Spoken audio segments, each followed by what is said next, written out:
I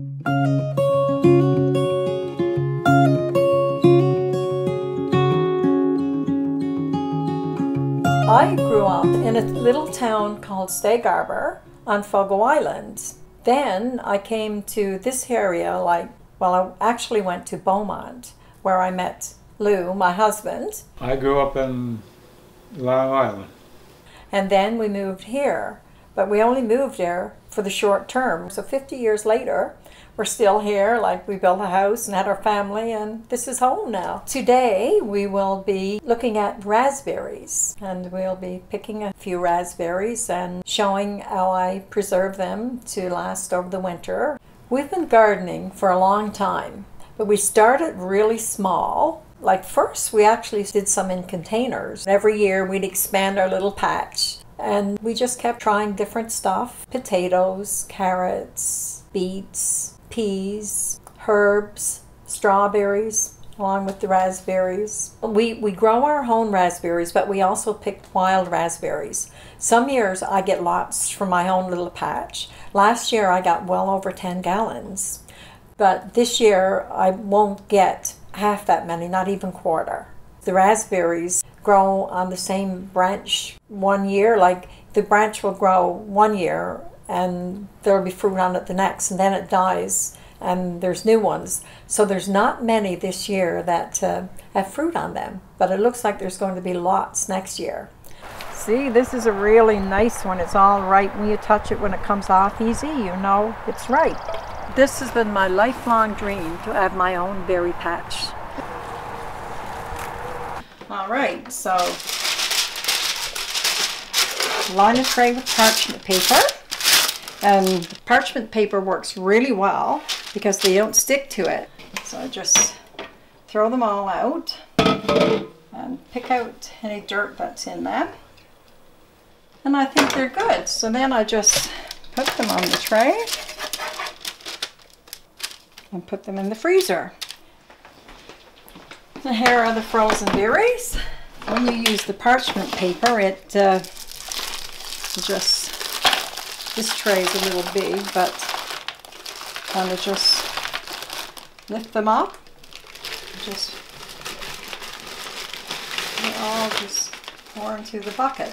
You can use any plastic container, but I like to use the beef buckets, but everybody wouldn't have those, so any plastic container will work. See? After fighting with the raspberries in plastic bags, and they're all in this big lump, and you can't separate them, you have to thaw them first, and I thought there has to be a better way. A couple of years ago I decided to try freezing them on trays, and I won't go back to stuffing them in bags anymore. I used to cook jam, but I never cook jam anymore. I always make freezer jam. I find the flavor is like the fresh berries. All right, this is raspberry freezer jam. You mash 4 cups, mash until you get 4 cups of mashed berries. That will probably get you about 6 jars of jam. A cup and a half sugar to 4 cups of berries. And then you mix the sugar and freezer jam pectin. Just kind of mix this up a little bit. It makes it kind of get thicker, it's not runny. I think that should be good.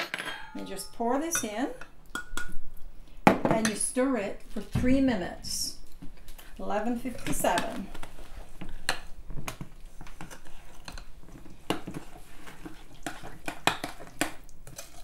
See, it's getting thicker already, but after I put it in the jars, I sit it in the fridge overnight before I put it in the freezer.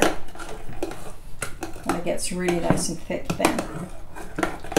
I've been making freezer jam for as long as I can remember. 3 minutes is done.